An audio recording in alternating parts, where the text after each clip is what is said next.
அன்பிற்கினிய நண்பர்கள் அனைவருக்கும் இனிய மாலை வணக்கம். நண்பர்கள் அனைவருக்கும் அண்ணல் அம்பேத்கர் படிப்பு வட்டத்தின் சார்பாக இனிய மாலை வணக்கத்தை தெரிவித்துக் கொள்வதில் மிக்க மகிழ்ச்சி அடைகிறோம். நண்பர்களுக்கு தெரியும், நம்முடைய வாட்ஸ்அப் குழுவில் இணைந்திருக்கிற நண்பர்கள் அனைவருக்கும் தெரியும். தொடர்ந்து அண்ணல் அம்பேத்கர் அவர்கள் எழுதிய நூல்களை திறனாய்வு செய்வதும், நூல்களின் விளக்க உரையை தொடர்ந்து வெள்ளிக்கிழமை இரவில் நாம் தொடர்ந்து நடத்தி வருகிறோம். அதனுடைய முதல் நிகழ்வில் நம்முடைய தோழர் பாக்கு ராஜன் அவர்கள் பங்கேற்று பல நூல்களை குறித்து நம்மிடையே பேசியிருக்கிறார். இன்றைக்கு தோழர் மிக முக்கியமான நூலான புத்தரும் அவருடைய தம்மமும் என்கின்ற நூலை விளக்கு உரையாற்ற இருக்கிறார். 2018ஆம் ஆண்டுல நான் நாக்பூர் போகும்படியான ஒரு வாய்ப்பு கிடைத்தது.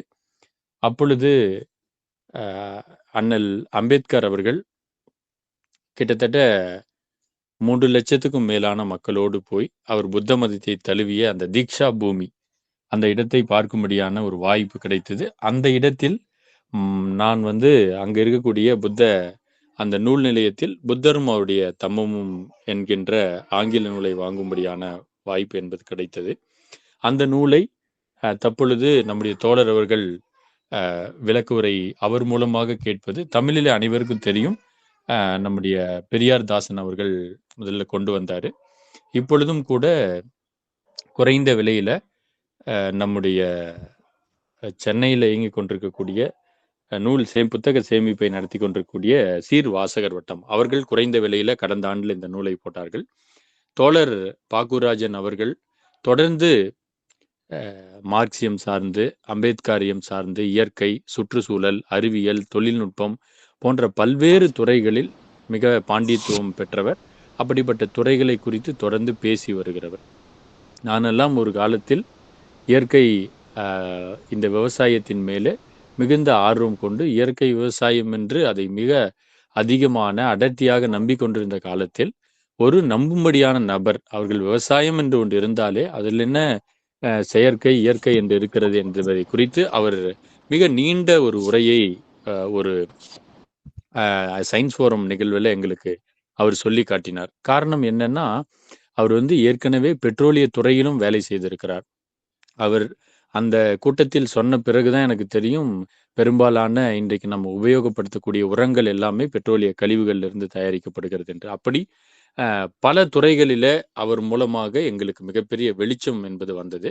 அதையும் தாண்டி அவருடைய மிக முக்கியமான ஒரு நூல் அந்த புரட்சியில் பகுத்தறிவு என்கின்ற நூல். அது மார்க்சிய தத்துவமும் நவீன அறிவியலை உள்ளடக்கி அந்த நூலை பாரதி புத்தகாலயத்திலே அவர் வெளியிட்டிருந்தார். அந்த நூலை செம்மைப்படுத்தி கடந்த சென்னை புத்தக திருவிழாவில் NCBH வெளியீடாக மிக சிறப்பான அந்த நூல் இன்றைக்கும் தத்துவத்தையும் நவீன அறிவியலையும் பேசுகிறவர்களுக்கு, அதை புரிந்து கொள்வர்களுக்கு அவருடைய நூல் மிகவும் ஒரு அற்புதமான நூலாக இருக்கிறது. அதையும் தாண்டி முதல்ல ஆங்கில இந்து நாளிதழில் எட்வர்டு காலியானோ அவர்கள் எழுதின ஓப்பன் வெயின்ஸ் அப்படின்ற ஒரு நூலை குறித்து நான் கேள்விப்பட்டேன்.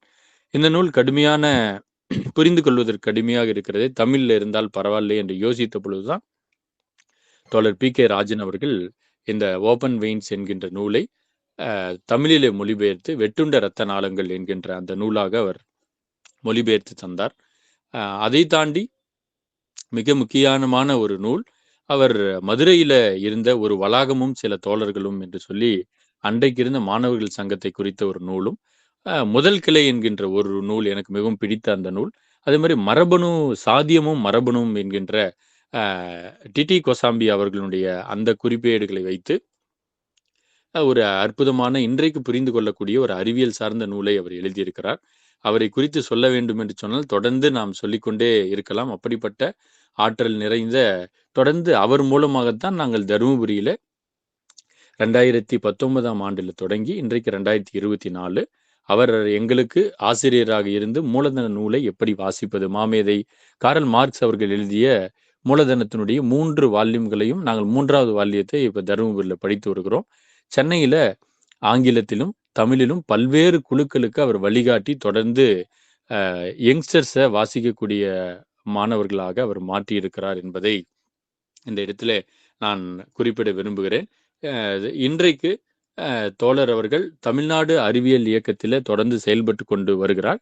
சென்னையில் பார்த்தீங்கன்னா பாப்புலர் சயின்ஸ் லெக்சர்ஸ் அப்படின்னு சொல்லி பெரிய பெரிய நோபல் பரிசு பெற்ற விஞ்ஞானிகள், சமூக ஆர்வம் கொண்ட விஞ்ஞானிகளை வைத்து ஒரு பிரபலமான லெக்சர்ஸ் அவங்க தொடர்ந்து நடத்திட்டு வராங்க. அதை தொடர்ந்து ஏஐபிஎஸ்என் என்று இருக்கிறது, all India people science network என்கின்ற அந்த ஏஐபிஎஸ்என் உடைய பப்ளிகேஷன், அதில் வெளியிடக்கூடிய கட்டுரைகள், இவைகளெல்லாம் கூட தொகுத்து வழங்குகிறவராக தோழர் வேலை செய்து கொண்டிருக்கிறார். ஏற்கனவே பாரதி புத்தகாலயத்தை செம்மைப்படுத்தி சிறந்த ஒரு பதிப்பாசிரியராக பல்வேறு புதிய புதிய நூல்களை கொண்டு வந்தவர். தற்பொழுது என்சிபிஹெச்ல அவர் பதிப்பாசிரியராக பணியாற்றி கொண்டிருக்கிறார். அதுல மிகப்பெரிய பெரிய ப்ராஜெக்ட்களை வேலை செய்து அரசியல் சார்ந்து, மார்க்சியம் சார்ந்து, அம்பேத்கரியம் சார்ந்து, பெரியாரியம் சார்ந்து தொடர்ந்து அந்த பதிப்பு சார்ந்த துறையில அவர் ஈடுபட்டு கொண்டு வருகிறார். அவர் இன்றைக்கு வந்து ஏற்கனவே நம்முடைய இந்த அண்ணல் அம்பேத்கரனுடைய படிப்பு வட்டத்துல இந்தியாவில் சாதிகள் என்கின்ற நூலை மிக மிக நாம் எல்லோரும் புரிந்து கொள்ளுகிற வகையில ஒரு ஒளி வடிவில் அது நம்முடைய யூடியூப் சேனல்லும் இருக்கு. நண்பர்கள் இந்த கூட்டம் முடிந்து அதையும் கண்டுகளிக்கலாம். இப்பொழுது தோழர் அவர்கள் புத்தமும் அவருடைய தம்மமும் என்கின்ற நூலினுடைய விளக்க உரையை தோழர் வழங்குமாறு அவரை அன்போடு நான் கேட்டுக்கொள்கிறேன். நன்றி தோழர். என் மீது கொண்ட அன்பின் காரணமாக தகுதிக்கு மேலான போராட்ட உரைகளை தோழர் சிங்காரவேல் அவர்கள் அழைத்து அமர்ந்திருக்கின்றார். அவருக்கு நன்றி. உங்களோடு இந்த அருமையான நூல் குறித்து உரையாடுவதற்கு எனக்கு அளித்த வாய்ப்புக்காக தருமபுரி அண்ணல் அம்பேத்கர் படிப்பு வட்டம் அதற்கும் அதனுடைய ஒருங்கிணைப்பாளராக விடாது பணியாற்றி கொண்டிருக்கின்ற தோழர் ராஜன் போன்றவர்களுக்கும் என்னுடைய முதற்கண் நன்றியை தெரிவித்துக் கொள்கின்றேன். சாதாரணமாக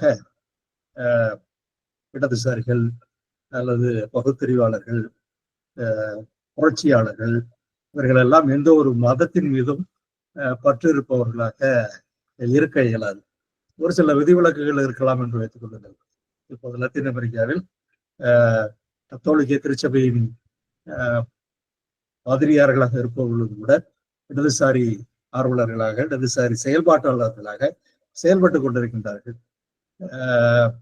இந்த 21ஆம் நூற்றாண்டின் சோசியலிசத்திற்கு ஒரு குறிப்பான பங்களிப்பை செய்த வெனிசுலாவின் சாவேஸ் அவர்கள், இல்லை நான் கிறிஸ்துவன் தான், எனக்கு கிறிஸ்துவின் மீதும் கிறிஸ்தவத்தின் மீதும் பைபிளின் மீதும் நம்பிக்கை இருக்கிறது, நான் இப்போதும் வழிபடுபவனாகத்தான் இருக்கிறேன் என்றெல்லாம் சொன்னார். அதுபோல சில விதிவிலக்குகள் தவிர மற்றவர்கள் மதத்தை பொருட்படுத்தாதவர்களாக அல்லது மத நம்பிக்கை என்பது இல்லாதவர்களாகத்தான் இருப்பார்கள். ஆனால் பௌத்தம் என்பதை அது போன்ற எல்லா மதங்களோடும் இணைத்து இருக்கக்கூடிய பல மதங்களில் அது ஒரு மதம் என்ற விதமாக பார்க்க இயலாது என்பதனை காலம் காலமாக இடதுசாரிகள், முற்போக்காளர்கள், பகுத்தறிவாளர்கள் தெளிவுபடுத்தி வந்திருக்கின்றார்கள். அது ஒன்றும் புதிதல்ல. சிங்காரவேல் அவர்கள் ஆரம்பித்து வைத்தார்கள். அவருடைய பெயரை கொண்ட இந்தியாவின் கம்யூனிஸ்ட் இயக்கத்தினுடைய முதல் தலைவராக 1925 இது 100வது ஆண்டு, 100 ஆண்டுகளுக்கு முன்பு இந்திய கம்யூனிஸ்ட் இயக்கத்தினுடைய முதல் கான்பரன்ஸ்ல, முதல் மாநாட்டுல இந்திய கம்யூனிஸ்ட் இயக்கத்தினுடைய தலைவராக தேர்ந்தெடுக்கப்பட்ட சிங்காரவேல் அவர்கள் பௌத்தம் குறித்து மிகுந்த ஆர்வம் கொண்டவராக அவர் இருந்தார். 1907ஆம் ஆண்டு அவர் லண்டனில் இருந்த பொழுது, லண்டனில் இருந்த பௌத்த அமைப்புகளோடு அவருக்கு நெருக்கமான தொடர்பு இருந்தது. அவர்களுடைய நடவடிக்கைகளில் அவர் பங்கு பெற்று இருக்கின்றார் என்பது வரலாற்றில் பதிவுகள் இருக்கிறது. அவர்தான் அன்றைக்கு இலங்கையில் இருந்த புகழ்பெற்ற பௌத்த அறிஞரான தர்மபாலா, அநாகரிக தர்மபாலா அவர்கள் இந்தியாவிற்கு வருவதற்கும், இந்தியாவிற்கு வந்து சென்னையில் ஒரு பௌத்த கோயிலை நிறுவுவதற்கும் சிங்காரவேலர் அவர்கள் தான் உதவி இருக்கின்றார். அத்தோடு அநாகரிக தர்மபாலா வட இந்திய பகுதிகளுக்கு சென்று புத்தருடைய பழைய இடங்கள், புத்தர் இருந்த, அவர் உபதேசம் செய்த, அவர் பிறந்த, அவர் மரணமடைந்த அந்த இடங்களை எல்லாம் சென்று அங்கெல்லாம் புத்தருக்கு மீண்டும் நினைவாலயங்கள் போன்றவற்றை திரும்பவும் அமைப்பதற்கு சிங்காரவேலர் அவர்கள் உதவி இருக்கின்றார்கள். சிங்காரவேலர் சென்னையிலேயே பௌத்த சங்கம் ஒன்றையும் நிறுவி அதிலும் அவர் பணியாற்றி இருக்கின்றார் என்பதை நாம் அறிவோம்.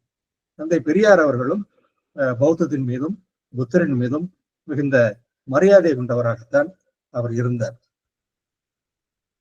மற்ற ஊர்ல எப்படியோ தமிழகத்துல தலைவர்களிடத்தில் குழந்தைகளை கொடுத்து அவர்களுக்கு பேர் வைக்க சொல்வது என்பது நம்முடைய பழக்கம்தான். அதுபோல பெரியார் ஆண் குழந்தைகளுக்கு சித்தார்த்தன் என்றும் கௌதமன் என்றும் மீண்டும் மீண்டும் பெயர் வைப்பவராக அவர் இருந்திருக்கின்றார். இவர்களை எல்லாம் தாண்டியும் கூட எனக்கு ஆச்சரியமான விஷயமாக இருந்தது எம்.என். ராய் அவர் இந்தியாவின் முதல் கம்யூனிஸ்ட் என்று சொல்லக்கூடிய இந்திய கம்யூனிஸ்ட் இயக்கத்தை ஸ்தாபித்ததில் மிக பெரும் பங்கு வகித்த இந்த புரட்சிக்காரர் எம்.என். ராய் அவர்கள் அவர் 1936, 35, 36 எல்லாம் அவர் இந்தியாவில் பொதுவுடைமை இயக்க தலைவர்கள் மீது தொடுக்கப்பட்ட எல்லா சதி வழக்கிலையும் அவர் தான் நம்பர் 1 அக்யூஸ்ட். பெஷாவர் சதி வழக்கு, கான்பூர் சதி வழக்கு, ஹவுரா சதி வழக்கு, எல்லாவற்றிலும் மீரட் சதி வழக்கு, எல்லாவற்றிலும் அவர்தான் முதல் குற்றவாளி, அக்யூஸ்ட் நம்பர் 1. 1907ஆம் ஆண்டு அவருக்காக பிரிட்டிஷ் காவல்துறை ஒரு கோப்பு ஃபைல் ஓபன் பண்ணி இருந்தது. அது 1947க்கு பிறகுதான் அது மூடப்பட்டது. ஸோ அவ்வளவு காலமாக அவர் தேடப்படுபவராக இருந்தார். எம்.என். ராய் அவர் சிறையில் இருந்த பொழுது அவர் எழுதிய பல நூறு பக்கங்களில் பௌத்தம் பற்றியும் அவர் எழுதியிருக்கின்றார் என்பது மிகவும் ஆச்சரியமான விஷயமாக இருந்தது. அம்பேத்கர் அவர்கள் 1935, 36 தான் முதன்முறையாக நான் இந்துவாக பிறந்தேன், ஆனால் இந்துவாக நான் மரணமடைய மாட்டேன் என்ற அந்த பிரதிஜையை, அந்த உறுதிமொழியை எடுத்துக்கொண்டது, அதனை அறிவித்தது என்பது 1935ஆம் ஆண்டு தான் நடந்தது. அவர் இந்த புத்தமும் தம்மமும் என்ற நூலை 1956ஆம் ஆண்டு தான் எழுதியிருக்கின்றார். 54ஆம் ஆண்டு அவர் பௌத்தத்துக்கு மாறி இருக்கின்றார். 56ஆம் ஆண்டு தான் மாறி இருக்கிறார். அந்த ஆண்டுதான் எழுதியிருக்கிறார். அவர் எழுதி முடித்து அவர் மரணமடைந்ததுக்கு பிறகுதான் அந்த நூல் வெளிவந்திருக்கு. 1935 எம்.என். ராய் என்ன எழுதுகிறார் என்று பாருங்கள். அவர் எழுதுவது spiritual revolt represented by the Indian materialists eventually culminated in the rise of Buddhism. புத்தர் வாழ்ந்த காலத்தில், புத்தர் வாழ்ந்ததற்கு முன்பே கூட இந்தியாவில் பொருள் முதல்வாதம் என்பதனை பேசிய அறிஞர்கள் இருந்திருக்கின்றார்கள். இந்தியாவில் அதுபோல இருந்த அந்த பொருள் முதல்வாதத்தின் உச்சாணி கொழுந்தாக அதனுடைய ஆகச்சிறந்த உயரமாகத்தான் பௌத்தம் என்பதனை புத்தர் ஸ்தாபித்தார் என்பதை அவர் எழுதியிருக்கின்றார். அத்தோடு அவர் வேறு ஒன்றும் சொல்லுகின்றார். Buddhism, which all but the rise of Buddhism, which all but liquidated the Vedic natural religion and freed India from Brahminical domination. பௌத்தம் எழுந்தது மட்டுமல்ல, புத்தர் தன்னுடைய வாழ்நாளிலேயே மிகுந்த வெற்றி அடைந்த ஒரு தத்துவகர்த்தாவாகவும் இருந்தார். வேறு யாரும் அது போல வேறு பெரிய தத்துவகர்த்தாக்கள் யாருமே தங்களுடைய வாழ்நாளில் அவர் அடைந்தது போன்ற ஒரு வெற்றியை அடைந்ததாக சொல்ல முடியாது. காலத்தில் வந்த முகமது நபி அது போன்ற வெற்றி அடைந்ததாக சொல்லுவார்கள். ஆனாலும் கூட புத்தருடைய வெற்றியோடு ஒப்பிடும் பொழுது எல்லாமே இரண்டாம் கட்டம், இரண்டாவது பட்சம் என்று கூறும் அளவுக்குத்தான் அது இருக்கின்றது. புத்தர் கிட்டத்தட்ட இந்த பிராமணிய வேத மதம் என்பதற்கு ஒரு முடிவை கொண்டு வந்துவிட்டார் என்று எம்.என். ராய் அவர்கள் சொல்கின்றார். பிறப்பால் பிராமணர் தான் என்றார் அவர் சொல்கின்றார். என்ன சொல்கின்றார்? She freed India from Brahminical domination for several hundred years. பல நூறாண்டுகளுக்கு பிராமணியத்தினுடைய ஆதிக்கத்திலிருந்து இந்தியாவை விடுவித்திருந்தார். Internal evidences proves that the Vedanta sutras were composed for combating Buddhism. பல வேதாந்த சூத்திரங்கள் எல்லாம் சங்கராச்சாரியர் எழுதிய சங்கர பாஷ்யம், அதுபோல ராமானுஜர் எழுதியது, இவையெல்லாம் அவற்றினுடைய முதல் நோக்கம் என்பதே பௌத்தத்தை தோற்கடிப்பது என்பதுதான் என்பதனையும் அவர் சொல்லுகின்றார். So internal evidences proves, internal evidences என்றால் அந்த இலக்கியங்களில் இருக்கக்கூடிய சான்றுகளே, இலக்கிய சான்றுகளே proves that the Vedanta sutras were composed for combating Buddhism. அவை பௌத்தத்தை எதிர்த்து அதனுடைய செல்வாக்கை அழிப்பதற்காகவே உருவாக்கப்பட்டவைதான் என்பது அவருடைய கருத்தாக இருக்கு. It is only after the defeat of Buddhist revolution, it is only after the defeat of Buddhist revolution that Vedanta, metaphysics and pantheism were received or revived as the ideology of Brahminical orthodoxy. So பௌத்தம் என்பது முழுமையாக வெற்றி கொள்ளப்பட்ட பிறகுதான் பிராமணிக்க இந்து மதம், பிராமணிக்க வேதிக்க இந்து மதம் என்பது இந்தியாவில் மீண்டும் நிறுவப்பட்டது என்று எம்.என். ராய் அவர்கள் 1936ஆம் ஆண்டு அவர் இந்தியாவில் சிறையில் இருந்த பொழுது அவர் எழுதியிருக்கின்றார். ஆக பௌத்தத்தின் மீது இடதுசாரிகளுக்கு ஏற்படும் அந்த மதிப்பு, மரியாதை என்பது பலரிடமும் நாம் காண்கின்றோம். அது அம்பேத்கர் அவர்களிடம்தான் உச்சம் கண்டது. ஏனென்றால் அவர்கள் எல்லாம், மற்றவர்கள் எல்லாம் அதன் மீது மரியாதையும் நம்பிக்கையும் வைத்திருந்தாலும் அவர்கள் ஒரு மதத்துக்கு மாறுவது என்பதனை அவர்கள் செய்யவில்லை. எனவே அம்பேத்கருக்கு தன்னுடைய சொந்த இழிவிலிருந்து விடுபடுவது என்ற ஒரு தாகம் அவருக்கு இருந்த அளவுக்கு மற்றவர்களுக்கு இல்லை என்பது காரணமாக இருந்திருக்கலாம். அது வேறு ஒன்றும் எனக்கு தெரியவில்லை. ஏனென்றால் அவர் பௌத்தத்தை தழுவுவதற்கு முன்பு 1954ஆம் ஆண்டு 2 முறை அன்றைக்கு பௌத்தம் தழைத்திருந்த ரங்கோனில் நடைபெற்ற புத்த கவுன்சில் என்பதற்கு சென்றிருக்கின்றார். Third conference of world fellowship of Buddhist, உலக கவுன்சில். அதற்கு பெரியாரையும் வர சொல்லி பெரியாரும் இங்கிருந்து சென்று அங்கு இருந்திருக்கின்றார்.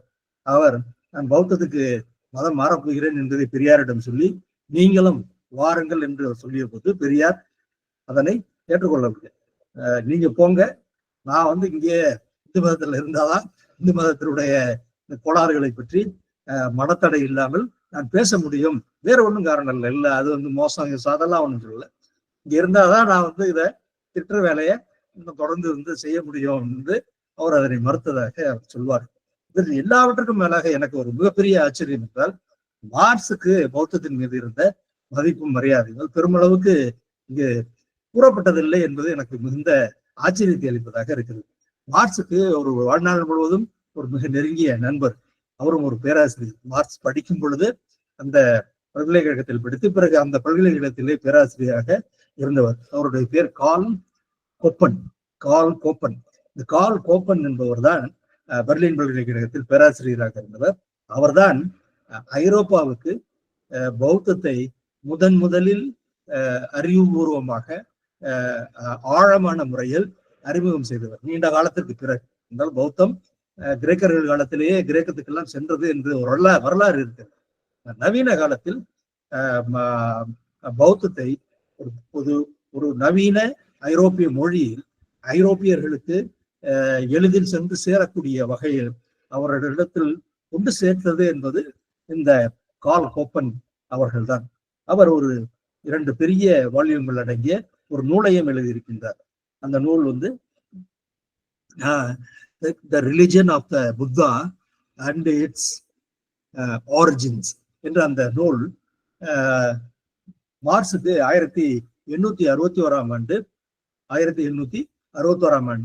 மார்க்ஸ் பெர்லினுக்கு மீண்டும் ஜெர்மானிய குடியுரிமை பெறுவதற்கு முயற்சி செய்திருக்கின்றார். குடியுரிமை கிடைக்கவில்லை. ஆனால் அவர் கார்ல் கோப்பன் அவர்களை சந்தித்த பொழுது கார்ல் கோப்பன் அவருக்கு பௌத்தம் பற்றி எடுத்து சொல்லி இந்த நூலை வழங்கி இருக்கின்றார். இந்த நூலை மார்க்ஸ் மிகவும் ஆழமாக கற்றிருக்கிறார் என்பதற்கு அதற்கு பிறகு வேறு சில குறிப்புகள் இருக்கின்றன. 1866ஆம் ஆண்டு மார்க்ஸ் அவருடைய நண்பர் ஆண்டோனியட் பிலிப்ஸ் என்பவருக்கு ஒரு கடிதம் எழுதுகிறார் 1866ஆம் ஆண்டு. அந்த கடிதத்தில் அவர் சொல்கிறார், இது போல பௌத்தம் கூறும் இந்த விபாசனா, பௌத்தம் கூறும் இந்த மெடிடேஷன், அவர் அதனை வேறு வார்த்தைகள் சொல்கிறார். என்ன? Exercising the mind, not in the Buddhist way. Buddhist way of exercising the mind seems to be good and I was trying to practice it. நான் அதனை நடைமுறையில் பயன்படுத்திய பொழுது எனக்கு அது பயன் தருவதாக இருந்தது. ஆனால் அதனை முழுமையாக நான் கடைபிடிக்க முடியவில்லை என்று அவர் அதனை பதிவு செய்கிறார். உங்களில் சிலர் விபாசனா சென்றிருக்கலாம். நம் எல்லோருக்கும் அந்த மாதிரி சென்றவர்கள் எல்லோருக்கும் இருக்கக்கூடிய ஒன்றுதான். நமக்கு தெரியும், அதை அந்த ஒரு 10 நாள்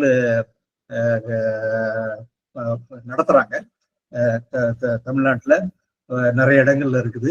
சென்னைக்கு பக்கத்துலயே திருநெல்வேலி பக்கத்துல இருக்குது. அவருடைய தலைமை நிறுவனம் நாசிக் பக்கத்துல இகாட்புரிங்கிற இடத்துல இருக்குது. ரொம்ப அருமையான ப்ரோக்ராம். 10 நாள் அந்த மெடிடேஷனை சொல்லி தராங்க. எந்த சாமி ஈமி அதெல்லாம் ஒண்ணுமே கிடையாது. மனதுக்கு அவர் சொல்ற மாதிரி மார்க்ஸ் கரெக்டாவே சொல்ற மாதிரி எக்ஸசைசிங் த மைண்ட். எப்படி உடலுக்கு பயிற்சி என்பது, பிசிக்கல் எக்ஸசைஸ் என்பது எப்படி சாத்தியமோ அது போல மனதிற்கு எக்ஸசைஸ் என்பது சாத்தியம் என்பதை சொல்லி அதனை சொல்லி தருகிறார். அவர் அந்த புத்தருடைய ஆதிகாலத்து முறைப்பாட்டின்படி சொல்லி தருகிறார்.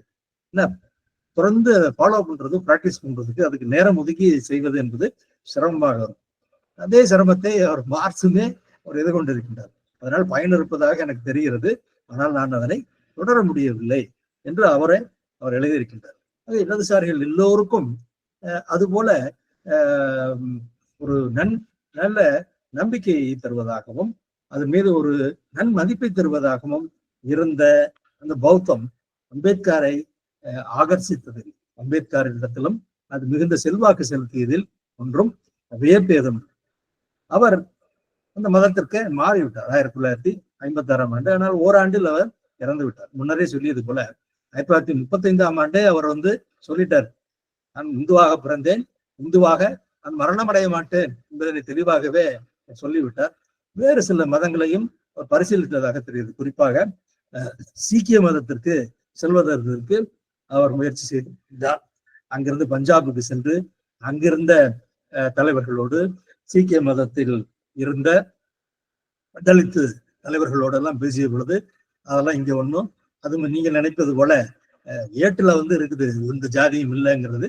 மற்ற மதங்களோட என்ன இந்து மதத்தை விட சீக்கிய மதம் பரவாயில்லைன்னு வேணா சொல்லலாம். ஆனா ஒன்றும் ஜாதி எல்லாம் அது ஒழிக்கல அப்படிங்கிறத அவங்க தெளிவுபடுத்திருக்காங்க. இன்னைக்கு வரைக்கும் அதுதான் நிலைமை. இன்னைக்கு வரைக்கும்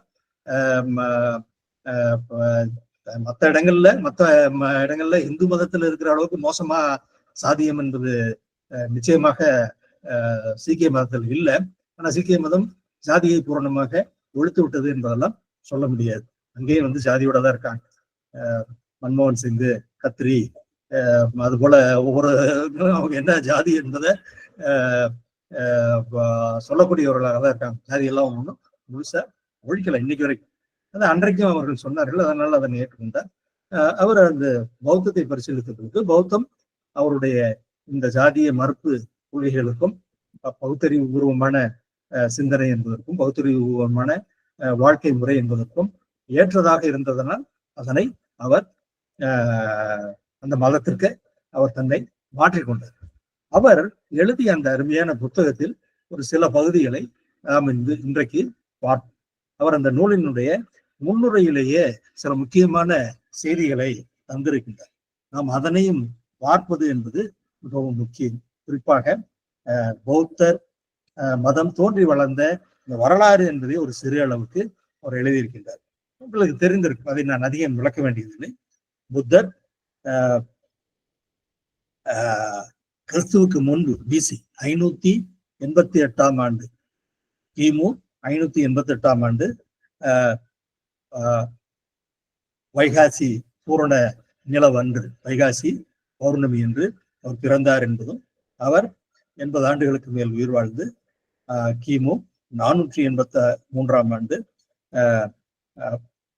உயிர் நீத்தார் என்பதையும் நாம் அறிவோம். அவர் இறந்ததற்கு பிறகு சில நாட்களுக்கு கழித்து அன்றைக்கே அவருடைய சீடர்களாக இருந்தவர்கள் ஒன்று கூடினார்கள். அது ஒன்று கூடி அவருடைய, அதுதான் ஃபர்ஸ்ட் புத்திஸ்ட் கவுன்சில், முதலாவது பௌத்த சபை என்று அறியப்படுகிறது. ஏனென்றால் எழுத்து என்பது இல்லை, நமக்கு தெரியும். எழுத்து என்பது அசோகருடைய காலத்தில் தான் வந்தது. அதாவது கிமு 268 232, அதுதான் அசோகருடைய காலம். அசோகருடைய காலத்துலதான் எழுத்து என்பது வந்தது. அதற்கு முன்பு எழுத்து என்பது இல்லை என்பதற்கு நிறைய சான்றுகள் இருக்கின்றன. குறிப்பாக மெகஸ்தனிஸ் எழுதிய இண்டிகாவில் அன்றைக்கு கிரேக்கர்களிடம் எழுத்து இருந்திருக்கிறது. ஆனால் இந்தியாவில் எழுத்து என்பது இல்லை, எழுத்து என்பது இல்லாமலேயே இந்த அளவுக்கு நிர்வாகத்தில் சிறந்து விளங்கினார்கள் என்றெல்லாம் அவர் எழுதியிருக்கின்றார். அதனால எழுத்து என்பது இல்லாத காலத்தில் பௌத்தரினுடைய போதனைகளை எவ்வாறு அடுத்தடுத்த தலைமுறைக்கு கடத்துவது என்பது ஒரு பெரிய பிரச்சனை. அது வேத காலத்தில் வேதங்கள் எவ்வாறு அடுத்தடுத்த தலைமுறைக்கு வாய்மொழி இலக்கியமாக கூறப்பட்டதோ அதுபோலதான் கூறப்பட்டு வந்திருக்கிறது. புத்தர் இறந்தவுடன் கூடிய முதல் கவுன்சில்ல அவருடைய சீடர்களில் வயது மூத்த சீடரான புராண காசியபர் தலைமையில் அது நடந்தது. காசியபர் அவர்களுடைய புத்தருடைய சீடர்களில் முக்கியமான ஆரம்பகால சீடர்கள் ஒருவரான ஆனந்தர் என்பவரை புத்தருடைய தத்துவம் குறித்து புத்தர் கூறியதை மீண்டும் அவரை உரச் சொல்லியிருக்கின்றார். அவர் புத்தர் கூறிய அனைத்து மொழிகளையும் அவர் ஒப்புவித்து இருக்கின்றார். ஃபர்ஸ்ட் கவுன்சில் பிக்கு ராஜகிரகம் என்ற இடத்தில் நடந்தது. மகா காசியபர் என்றவருடைய தலைமையில். அங்குதான் அவர் புத்தருடைய போதனைகளை அவர் அவருடைய தம்மத்தை, புத்தருடைய சிந்தனையை, புத்தருடைய தத்துவத்தை, அவருடைய நெறிமுறைகளை, நன்னெறிகளை எடுத்து சொல்லுமாறு புத்தருடைய சீடரான ஆனந்தரை கூறியிருக்கின்றார். ஆனந்தர் அதனை எடுத்து கூறியிருக்கின்றார். அவர் கூறி முடித்தவுடன் மகா காசியபர் இந்த சபையினரிடம் அவர் கூறியது அனைத்தும் சரிதானா, இல்லை வேறு ஏதேனும் தவறாக அவராக கூறிவிட்டாரா, அல்லது கூறியது எதனையும் விடுபட்டுள்ளதவா என்று தன்னை கேட்கும் பொழுது அவர் கூறியது அனைத்தும் சரிதான் என்பதனை உறுதி செய்திருக்கிறார்கள். அது பிறகு தலைமுறையாக வாய்மொழி இலக்கியமாக அது கூறப்பட்டு வந்தது. அதனை போல பௌத்தத்தினுடைய நடைமுறை விதிகள், நம்ம கம்யூனிஸ்ட் கட்சியெல்லாம் இருக்கிற இந்த பார்ட்டி கான்ஸ்டிடியூஷன் இல்லையா, அது போல அந்த பார்ட்டி கான்ஸ்டிடியூஷன் போல பௌத்தத்தினுடைய நடைமுறை விதிகள் என்பதனை புத்தருடைய முதன்மையான சீடர்கள் ஒருவரான உபாலி என்பவரை எடுத்து சொல்லுமாறு மகா காசியபர் கூறியிருக்கிறார். மகா காசியபர் சொல்லியதன்படி உபாலி அந்த வினயம் என்று சொல்லப்படும் வினய பீடகா என்று பின்னால் அந்த பெயரில் அறியப்பட்ட அந்த நடைமுறை விதிமுறைகள் அனைத்தையும் அவர் சொல்லி, காசியபர் இது சரியா இல்லை வேறு எதுவும் அதன் தவறாக கூறியிருக்கிறார்கள், அதனை அவர் விட்டுவிட்டாரா என்பதனை இந்த சபையை உறுதிப்படுத்த சொல்லி அவர் உறுதிப்படுத்தியிருக்கிறார். அதற்கு பிறகு அந்த உபாலி அவர்கள் எடுத்து சொல்லிய புத்தருடைய நடைமுறை விதிமுறைகள் என்பதையும், ஆனந்தர் எடுத்து சொல்லிய புத்தருடைய தம்மம் என்ன சொல்லப்படும் புத்தருடைய தத்துவார்த்த போதனைகளும் அடுத்தடுத்த தலைமுறைக்கு அங்கு சொல்லியது போல மீண்டும் மீண்டும் சொல்லப்பட்டு வந்தது. இந்த இடத்தில் தான் அம்பேத்கர் ஒன்றை குறிப்பிட்டு நம்மை கவனத்தில் கொள்ள சொல்கிறார். அது என்ன என்றால், மகா காசியபர் இந்த இரண்டையும் தான் முக்கியம் என்று கருதினார். புத்தருடைய வாழ்க்கையை குறித்து யாரையாவது நீ புத்தர் எப்போது பிறந்தார், எங்கு பிறந்தார், அவருடைய தாயார் யார், தந்தையார் யார் என்பதனை சொல்லுங்கள் என்று கூட அவர் சொல்லவில்லை. அதை குறித்து அவங்க எந்த விதமான எழுத்து உரைப்புகளும் நடக்கவில்லை. புத்தருடைய சொந்த வாழ்க்கையை பற்றி அதற்கு பிறகு வந்த வரலாறு என்பது எது உண்மை, எது இட்டுக்கட்டப்பட்டது, எது அவர் மீது கொண்ட மரியாதை காரணமாக கூறப்பட்டது, எது அவர் மீது கொண்ட வெறுப்பு காரணமாக கூறப்பட்டது என்பதை எல்லாம் எந்த விதமான அதிகாரபூர்வமான அங்கீகாரமும் கிடையாது. சொல்லியது உண்மையாக இருக்கலாம், இல்லாமல் இருக்கலாம். ஆனால் அவையெல்லாம் புத்தர் உயிரோடு இருந்தபோது அவரோடு பழகியவர்கள் புத்தரின் மரணத்துக்கு பிறகு முதன்முறையாக கூடிய பொழுது அங்கு கூறப்பட்டு அந்த சபையினுடைய அங்கீகாரத்தை பெற்றது அல்ல. எனவே புத்தருடைய வாழ்க்கையை பற்றி எல்லா மத ஸ்தாபகர்களுடைய வாழ்க்கையை பற்றி கூறப்படுவது போன்று ஏராளமான கதைகள் இருக்கின்றன. அந்த கதைகளில் எதை சரி என்று ஏற்றுக்கொள்வது, எதை தவறாக இருக்கும் என்று என்பதனை முடிவுக்கு வருவது என்பதெல்லாம் உங்களுடைய பகுத்தறிவுக்கு உட்பட்டதுதான் என்பதனை அம்பேத்கர் தெளிவுபடுத்தி இருக்கிறார். அதற்கு அந்த மகா காசியபருடைய நடவடிக்கையிலே அதற்கான அந்த கருத்துக்கு அதிலே ஆதரவு இருக்கிறது என்பதையும் அவர் எடுத்து கூறுகிறார். அதே முன்னுரையிலே அவர் வேறு சில விஷயங்களையும் அம்பேத்கர் தெளிவுபடுத்தி விடுகிறார். அது என்ன அப்படின்னா,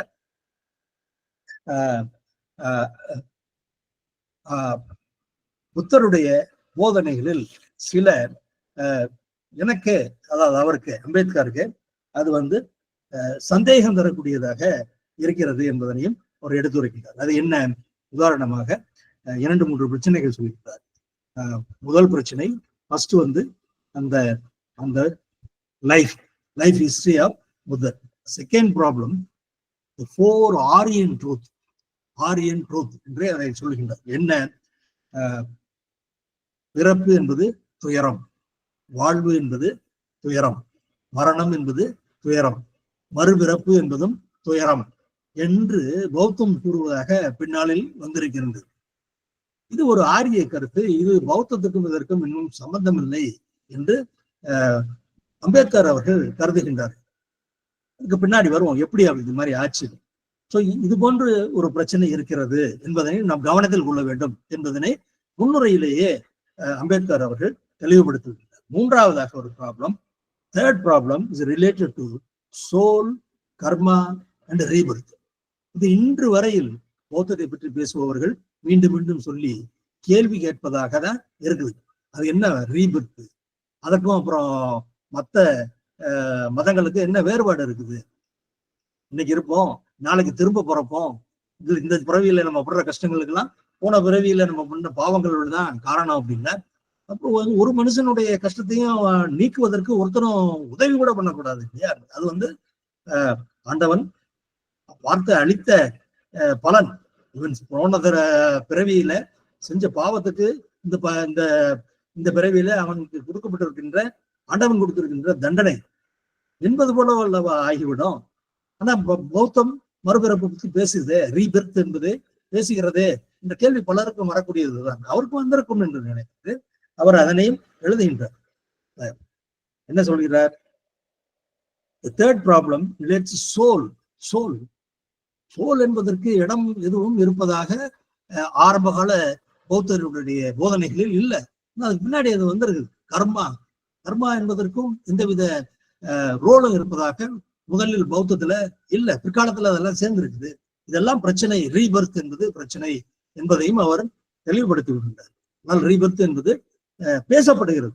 இதனுடைய உண்மையான பொருள் என்ன என்பதற்கு தெளிவான விளக்கம் எதுவும் கிடையாது. ரீபர்த் என்றால் இறந்ததுக்கு பிறகு ஆன்மா வேறு ஒரு குழந்தை வடிவில் பிறப்பது என்பது போன்ற ஒன்றை விளக்கப்படவில்லை.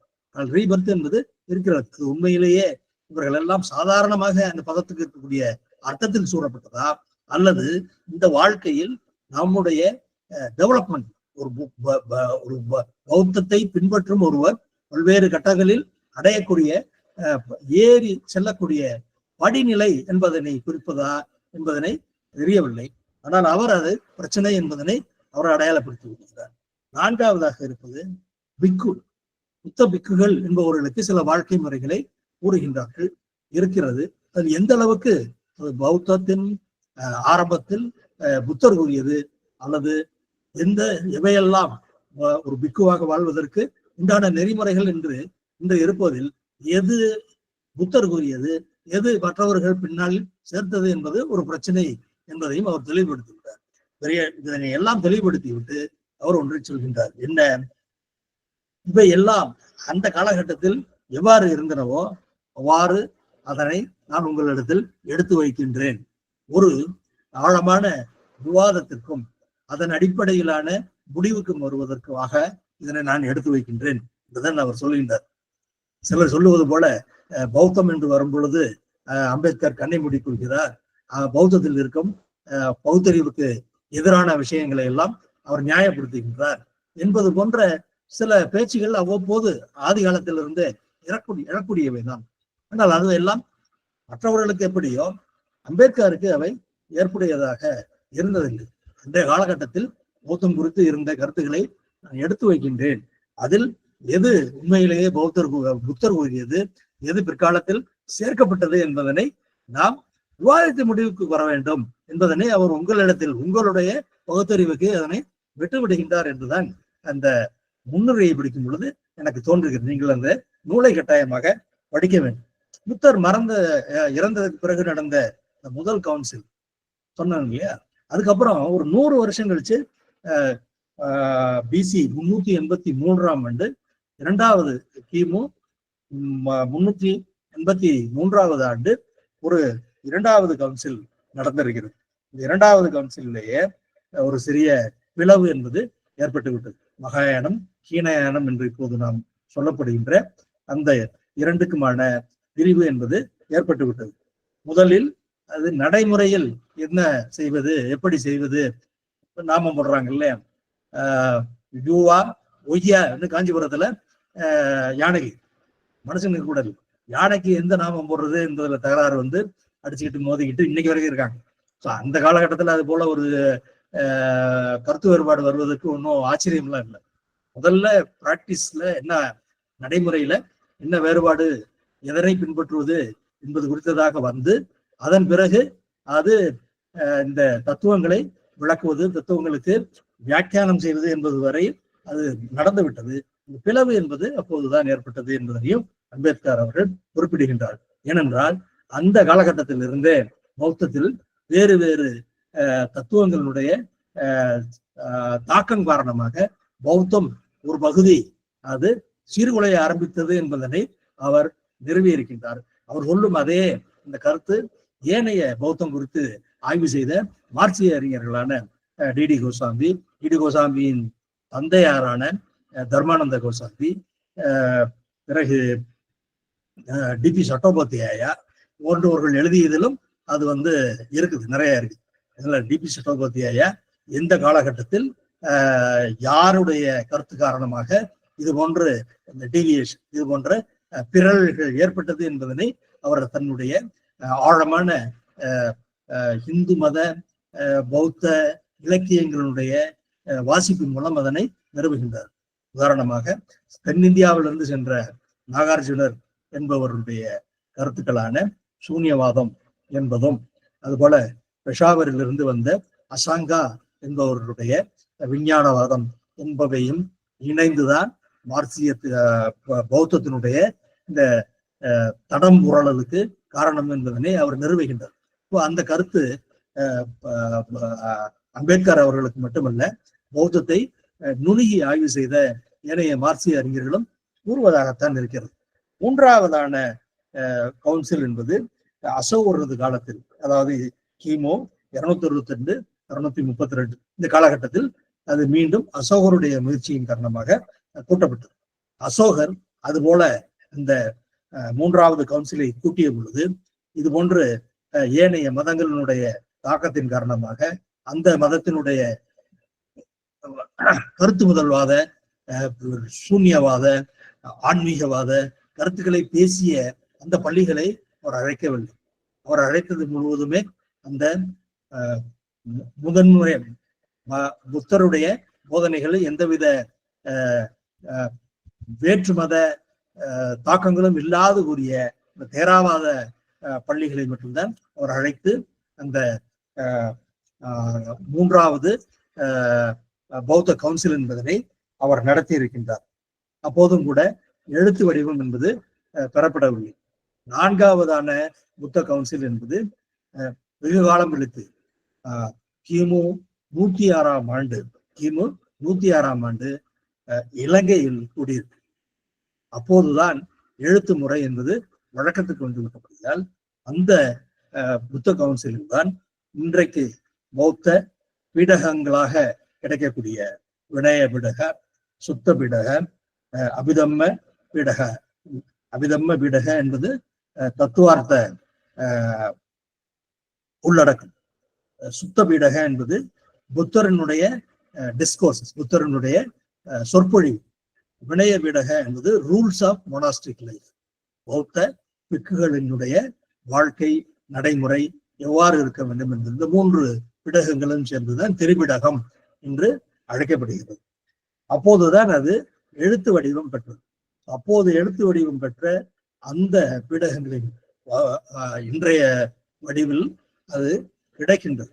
அதனை பின்பற்றுபவர்கள் தான் தேராவாதிகள் என்ற பெயரில் அழைக்கப்படுகின்றார்கள். இது எழுதப்பட்ட இலங்கையிலேயே அதிலிருந்து அவர்கள் மாறுபட்டு வேறு மகாயான பௌத்தம் என்ற விதமாக மாறிவிட்டார். அவர்களுடைய நடைமுறைகள் எல்லாம் பார்த்தால் அவர்களுக்கும் இந்துக்களுக்கும் எந்தவித பெரிய வித்தியாசமும் இருப்பதாக தெரியவில்லை. சாதி என்பது இல்லையே தவிர மற்றபடிக்கு ஆண்டவன் அவனுக்கு தேங்காய் உடைக்கிறது, இன்னும் சொல்ல போனா கல்ஃப்ல மஸ்கட்ல இருந்தேன் நான். மஸ்கட்ல இந்து கோயில்ல எப்படி வேற வேற சாமிக்கு ஒரு சின்ன இது இருக்குமோ அது போல புத்தருக்கு தனியா வந்து ஒண்ணு இருக்கும். புத்தரை வணங்க வரக்கூடிய சிங்கள பௌத்தர்கள் புத்தருக்கு முன்னாடி நின்று ஒரு நிமிஷம் சாமி கும்பிட்டாங்கன்னா திரும்ப உள்ள வந்து கிருஷ்ணர் பக்கத்துல எல்லாத்தையும் கும்பிட்ற ஆட்களா தான் அவங்க இருக்காங்க. எனக்கு ரொம்ப ஆச்சரியமா சிங்கள உடன்பணியாற்றியவர்கள் என்னிடத்துல வந்து உங்க ஊர்ல இருக்கிற ஒருத்தர் வந்து எனக்கு ரொம்ப பிடிக்கும், யாரை பிடிக்கும் அப்படின்னு நான் கேட்பேன். நான் சரி, இவங்க யாராவது இந்த பௌத்தத்தினுடைய இந்த தேரவாத பிரிவை இப்போதும் பேசிக்கொண்டு அதனை பரப்புவதற்கு முயற்சி செய்து கொண்டிருக்கின்ற இந்த விபாசனா என்ற பௌத்த தியான முறையை பிரபலப்படுத்தி கொண்டிருக்கின்ற எஸ்என் கோயங்கா போன்றவர்களை பிடிக்குமோ அல்லது அதை பற்றி அதிகம் எழுதிய டிடி கோசாமி இந்த போல பெயர்களை சொல்லுவார்களா என்றால் கல்கி பகவான் இன்னும் அது மாதிரி ஆட்கள் பேர சொல்லுவாங்க. என்னையா இப்படி இருக்கீங்க நீங்கெல்லாம், எங்க ஆரம்பிச்சு எங்க வந்து முடிஞ்சிருக்குது உங்க மதம்? இந்த மதம் அவர்களுடைய ஏனைய நடவடிக்கைகள்லாம் அவர்கள் வந்து எந்த விதத்தில் புத்தர்களாக இருக்கின்றார்கள் என்பதை நாம் பார்க்க முடியுது. எல்லா மதங்களிலும் அது போல டீஜெனரேஷன், எல்லா தத்துவங்களிலும் அது போல டீஜெனரேஷன் என்பது நடக்கக்கூடியதுதான். அது போல பின்னாடி நடந்திருக்கு. ஆனா அந்த ஒரிஜினல் பௌத்தத்தை பின்பற்றக்கூடியவர்கள் என்பவர்கள் இப்போதும் இருக்கின்றார்கள். ஆனால் என்ன, காலப்போக்கில் இந்தியாவிலேயே பௌத்தம் வந்து கொஞ்சம் கொஞ்சமா இந்த மாற்று மதங்களுடைய சிந்தனை என்பது உள்ளே வர வர அதனால் அது மாசுபட்டு அது தன்னுடைய அந்த காத்திரமான தன்மையை இழந்தது என்ற அந்த வரலாற்றை அம்பேத்கர் அவர்கள் எடுத்துரைக்கின்றார்கள். அந்த வரலாறு என்பது கிட்டத்தட்ட இவர்கள் எல்லாம், அதாவது டிபி சட்டோபாத்தியா, டிடி கோசாமி போன்றவர்கள் எழுதிய வரலாறும் கிட்டத்தட்ட ஒன்று போலதான் இருக்கிறது. குஷான மன்னரான கனிஷ்கரின் காலத்தில், அதாவது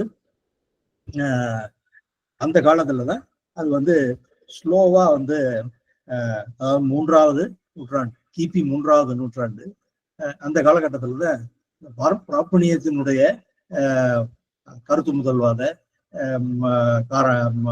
கருத்துக்கள் பௌத்தத்தில் இணைந்து பௌத்தத்தை மாசுபடுத்தியது என்பது அதிகம் நடந்தது என்பதனை அம்பேத்கர் அவர்களும் எடுத்துரைக்கிறார். முன்னரே சொல்லியது போல நாகார்ஜுனர், அசாங்கா எல்லாரும் பார்ப்பனர். அவர்களுடைய இந்த வேதாந்த தத்துவ கருத்துக்களை எல்லாவற்றையும் கொண்டு வந்து பூத்தி விட்டார் என்பதையும் அம்பேத்கர் அவர்களும் சொல்லுகின்றார்கள். டிபி சட்டோபாத்தியா போன்றவர்களும் அங்கே எழுதியிருக்கின்றார்கள். பிறகு அர்ச்சகருடைய காலத்தில் அது வந்து அநேகமாக பௌத்தம் என்பது இருந்தாலும் கூட வடக்கொழிய ஆரம்பித்து விட்டது. 4வது நூற்றாண்டில் பாகியான் என்ற சீன யாத்திரிகர் இருக்கும் பொழுது அங்காங்கு சில இடங்களில் பௌத்தம் இருந்தாலும் பௌத்தம் அதற்கு முன்பு இருந்த அந்த உயரிய நிலையில் அது இல்லை என்பதனையும் அது வந்து அவர் தன்னுடைய ஆவணப்படுத்தி இருந்தார்.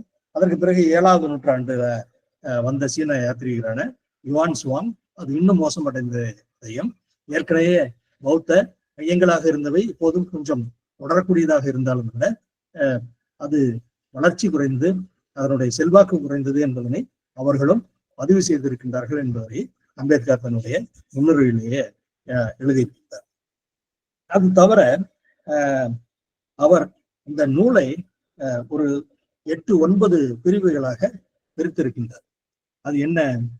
ஒன்று சித்தார்த்த கௌதமா,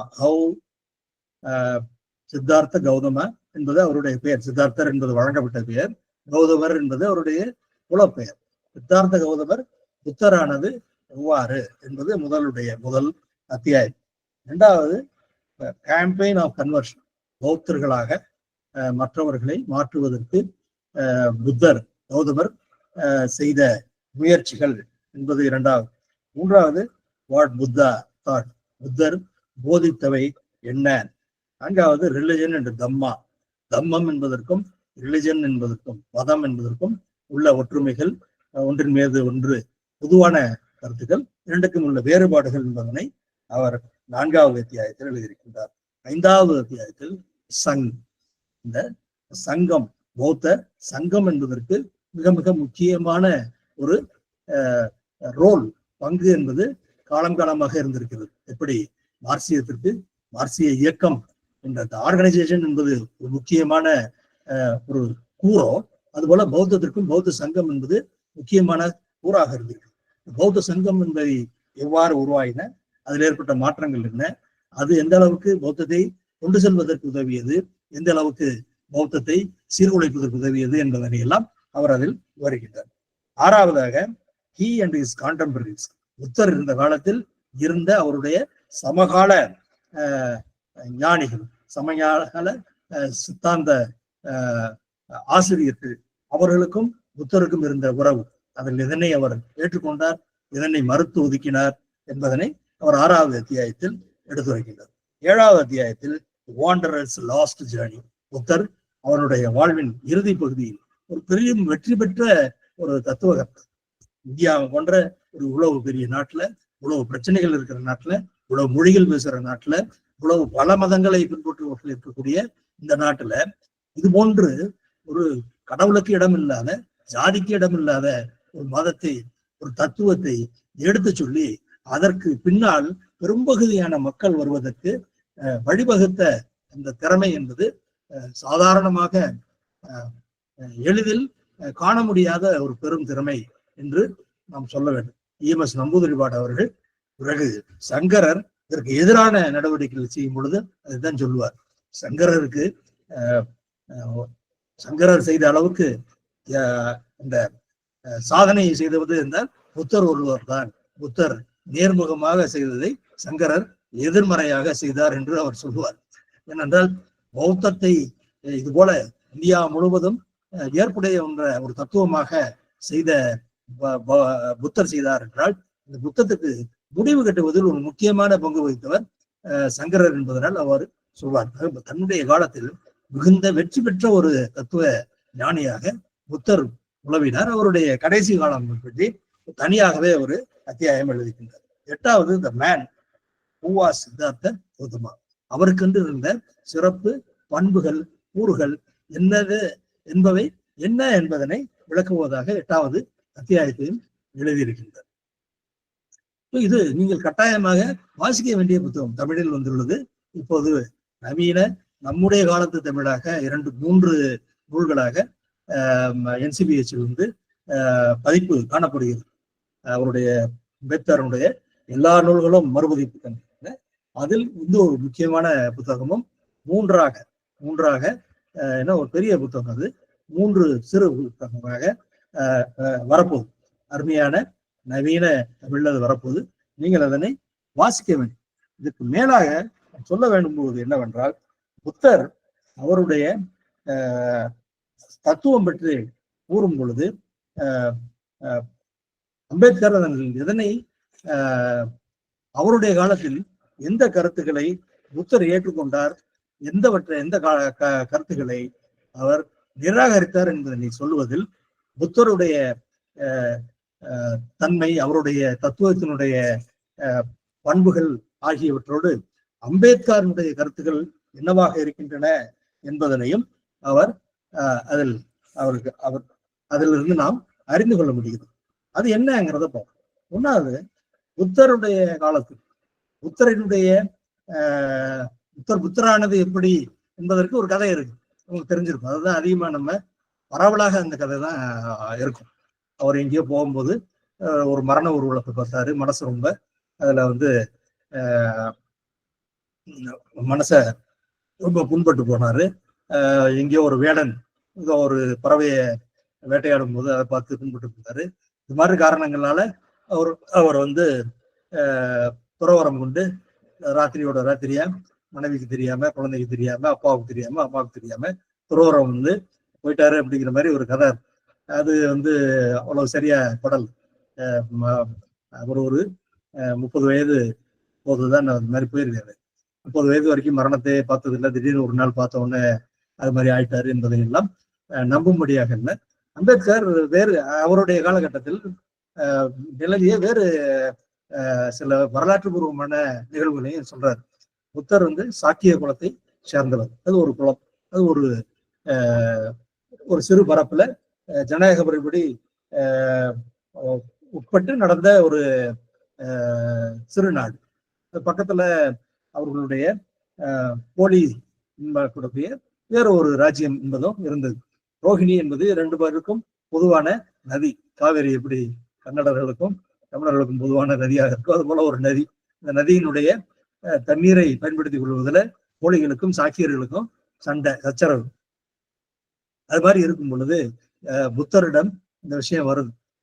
புத்தர் சாக்கிய குல தலைவரான சுத்தோதனருடைய மகன், இளவரசர் என்று இளவரசர்.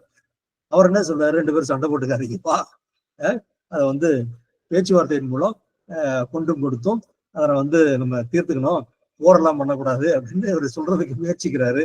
ஆனா பெரும்பகுதியானவர்கள் ஏற்றுக்கொள்வதற்கு தயாராக இல்லை.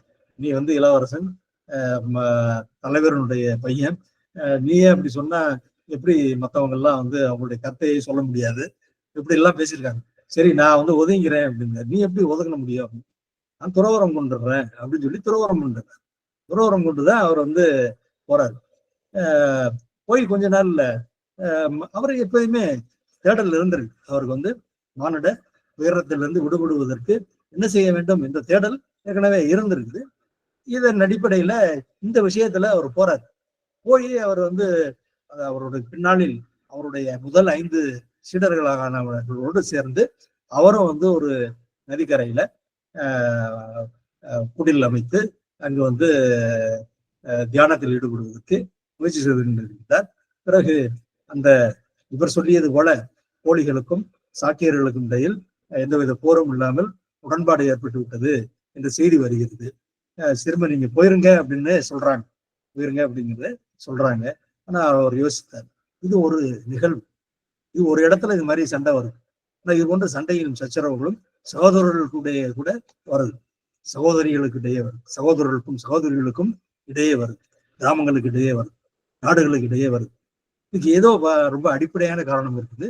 அதையெல்லாம் பார்த்து அதை இதுல இருந்து விடுபடுவதற்கு மனிதர்களுக்கு வழி கண்டுபிடிக்க வேண்டும், அந்த வழியை சொல்லணும் என்ற நோக்கத்தோடு தான் அவர் இந்த பயணத்தை மீண்டும் தொடர்றார். திரும்பவும் எல்லாத்தையும் விட்டு திரும்பவும் எல்லாம் சரியாயிருச்சே போயிடுவோம் அப்படின்னு சொல்லிட்டு போவதற்கு அவர் தயாராக இல்லை. அவர் தயாராக இல்லை என்ற காரணத்தினால்தான் மேற்கொண்டு அவர் தேடுகிறார். அவர் தேடும்போது அவருடைய காலகட்டத்தில் இருந்த ஏனைய ஞானிகளுடைய சில கருத்துக்களை ஏத்துக்கிறாரு, சில இதை அவரால் ஏத்துக்க முடியுது. முக்கியமான ஒருத்தர் கபிலர். கபிலர்ங்கிறது சாங்கியம் என்பது அவருடைய காலத்துக்கு முன்பே உருவாகி இருந்த ஒரு தத்துவார்த்த பள்ளி. இந்த தத்துவார்த்த பள்ளி என்ன சொல்லுது அப்படின்னா, எந்த ஒன்றையும் அதற்கான நிறுவனம் என்பது இல்லாமல் உண்மை என்று ஏற்றுக்கொள்ள முடியாது என்பது அதனுடைய ஒரு போதனைகள்ல ஒன்றா இருக்கு. அதுபோல Kapilar denied the theory that there was a being. இந்த உலகம், இந்த பேரண்டம் என்பது யாரோ ஒருவரால் உருவாக்கப்பட்டது என்ற கருத்து ஒரு பக்கம் நிலவினாலும் இந்த கருத்தை மறுப்பவராக கபிலர் இருந்தார். ஸோ அவருடைய சாங்கியம் என்பது அந்த வாதம் என்பது இதனை மறுப்பதாக இருந்த காரணத்தினால் இந்த கருத்துக்கள் புத்தருடைய பகுத்தறிவு பூர்வமான சிந்தனைக்கு பொருத்தமாக இருந்ததனால் அதனை ஏற்றுக்கொண்டிருக்கிறார். புத்தர் யாருடைய உதவியும் இன்றி திடீரென்று ஒரு நாள் காலையில் அவருடைய ஞானம் அவருடைய தலைக்குள்ளாக வந்து இறங்கியது என்பது போன்ற அந்த கதைகள் தான் பெரும்பாலும் கூறப்பட்டு கொண்டிருந்தாலும் அதை போன்ற கதைகளை நம்புவோராக அம்பேத்கர் இல்லை. அம்பேத்கர் சொல்லுகின்ற அந்த கருத்துக்கள் தான் யதார்த்தத்தில் நமக்கும் கூட பௌத்தறிவுக்கு பொருந்தக்கூடியவையாக புத்தருடைய போதனைகளோடு பொருந்தி போவவையாக இருக்கின்றன. என்றால் இந்த கபிலர் குறித்தும் அவருடைய தத்துவங்கள் குறித்தும் புத்தர் அவருடைய மொழிகளிலே எழுதியது என்பதும் இருக்கிறது. அவர் மீது மிகுந்த மரியாதை கொண்டவராக இருந்தாலும் சில விஷயங்கள் அவர் சொல்வது சரியான புத்தருக்கு பட்டதை அவர் ஏற்றுக்கொண்டிருக்கின்றார். சரியாக இல்லை என்று அவர் நினைத்ததை அவர் நிராகரித்திருக்கின்றார்.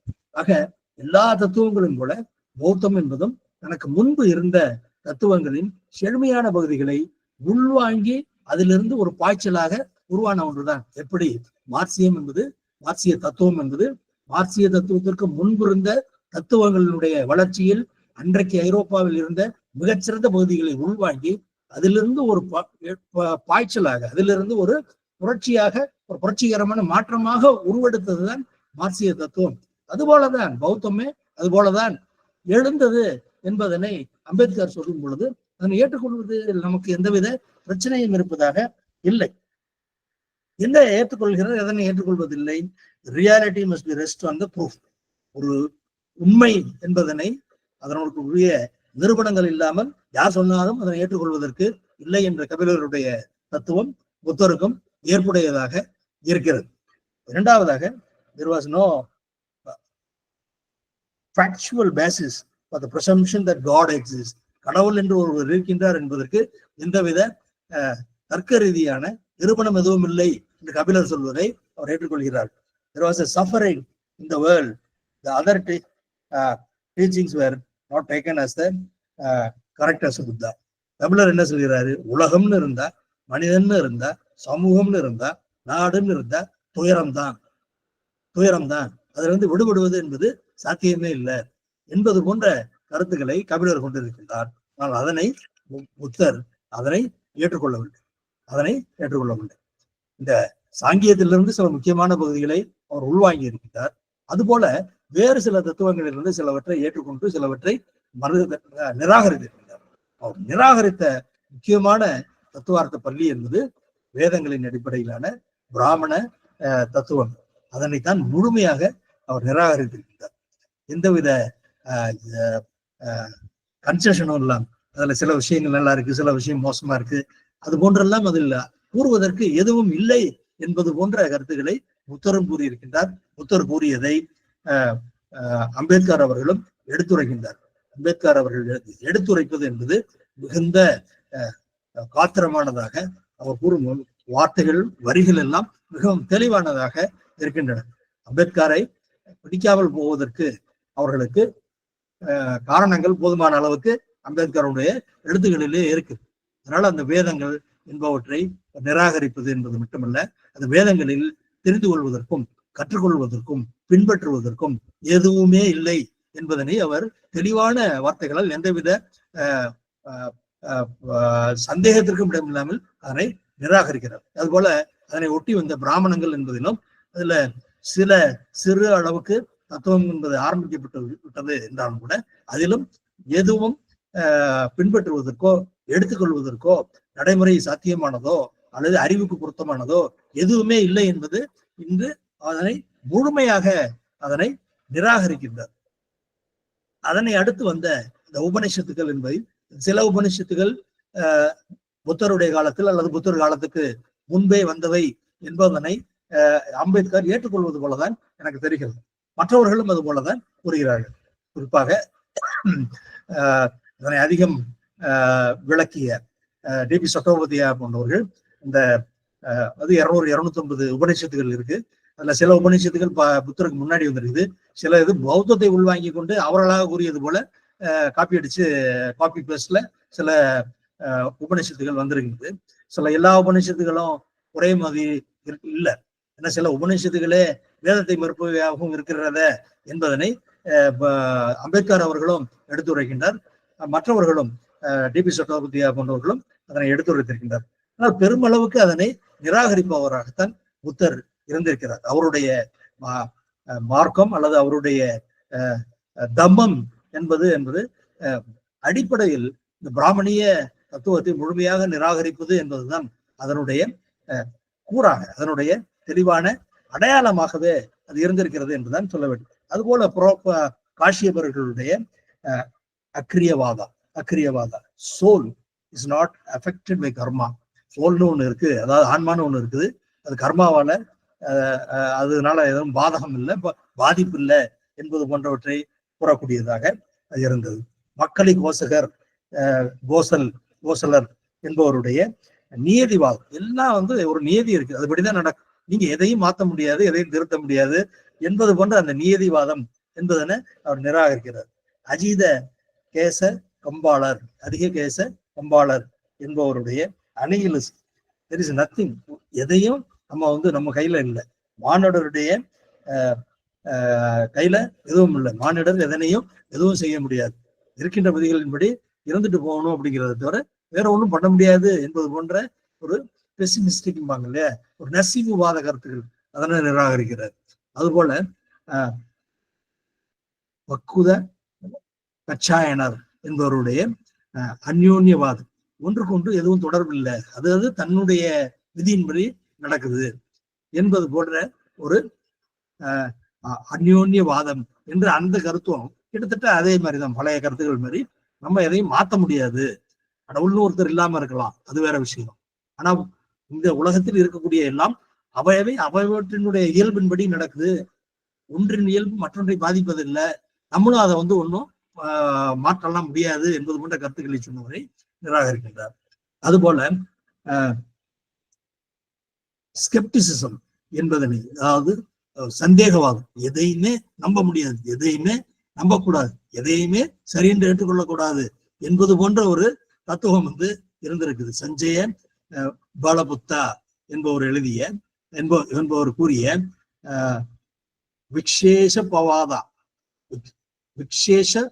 விக்ஷேஷ்பவாதம் என்பதை அவர் நிராகரித்தார். கடைசியாக தான் ஒரு முக்கியமான நபர், அவர்தான் மகாவீரர். நமக்கு தெரியும், சமண மதத்தினுடைய ஸ்தாபகர் அல்லது சமண மதத்தினுடைய முக்கியமான ஆசிரியர். அவரை நிகண்டநாத புத்தர் என்றும் கூறப்படுவார்.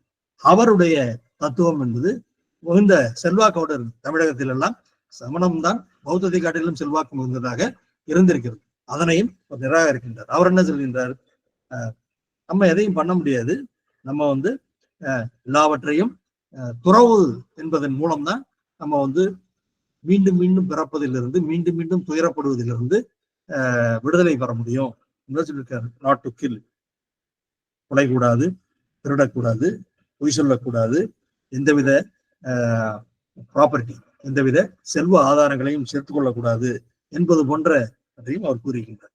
அதனையும் புத்தர் ஏற்றுக்கொள்ளவில்லை. அதுபோல மீண்டும் மீண்டும் பிறப்பது என்பது ஏற்றுக்கொள்ளவில்லை. எந்தவித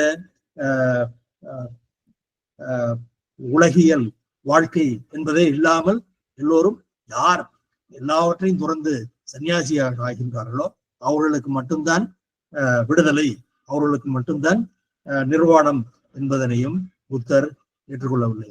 புத்தருக்கு இந்த உலகில், இந்த வாழ்க்கையில், இந்த உலகத்தில், இந்த வாழ்க்கையில் ஈடுபட்டு கொண்டிருக்கும் மனிதர்களே முழுமையாக விடுதலை பெற முடியும் என்பதுதான் அவருடைய கருத்தாக இருந்தது.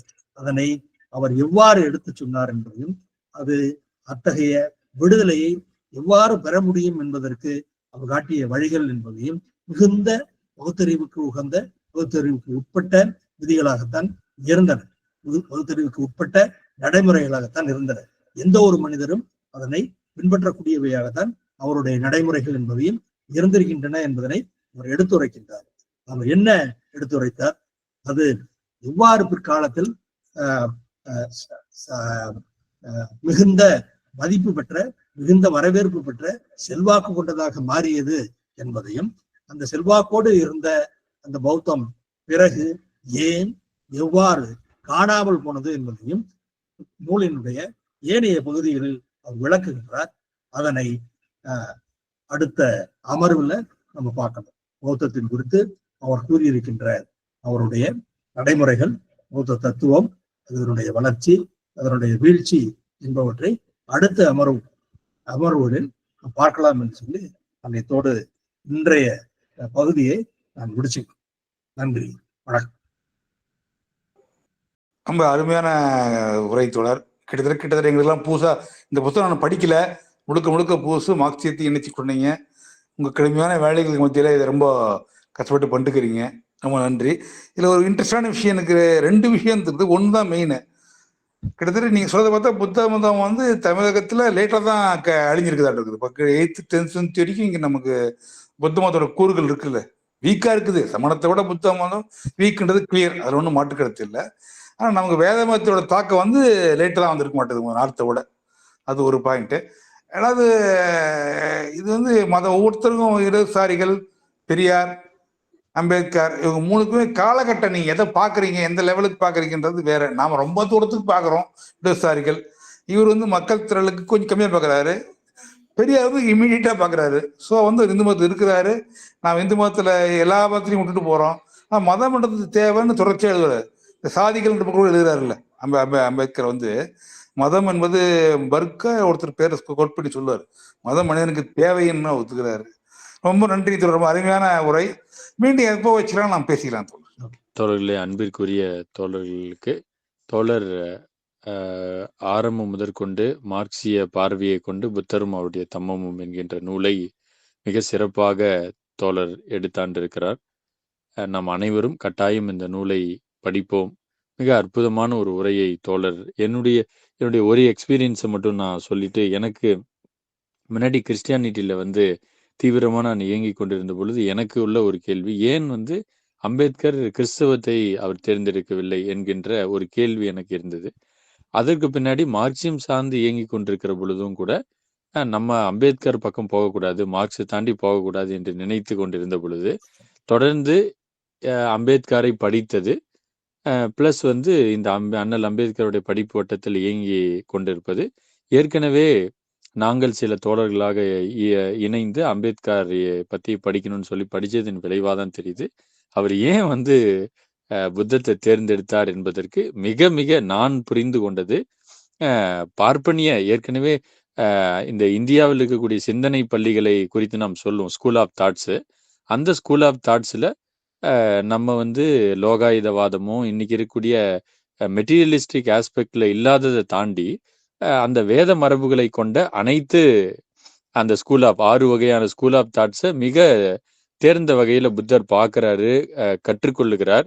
அதிலிருந்து தான் இது வந்து முற்றும் முடிய எப்படி நம்ம வந்து பெரியார் நம்ம சொல்லும் போது இந்த வைதீக மரபுகளுக்கு எதிராக நம்ம வந்து யாகங்களை வளர்த்து நெய்யையும் பெரிய பெரிய அந்த பட்டுப்புடவை எல்லாம் போடுறதெல்லாம் அவர் ஏன் இது பண்றாருன்னா, இந்த வைதீக மரபு, வேத மரபு தான் சாதிய 4 வர்ணத்தெல்லாம் கொண்டு வருதுன்றத அப்பலுக்கற்று அவர் கண்டுபிடித்து அதை பார்த்து அவர் இருக்கிறதுனால தான் இந்த விஷயத்தை பண்ணாரு அப்படின்னு சொல்லி மிக தெளிவாக புரிந்ததுனால எனக்கு இன்றைக்கு மார்க்ஸையும் அம்பேத்கரையும் 2 கண்களாக பார்த்து படிக்க வேண்டிய ஒரு எண்ணம் எனக்கு வந்தது.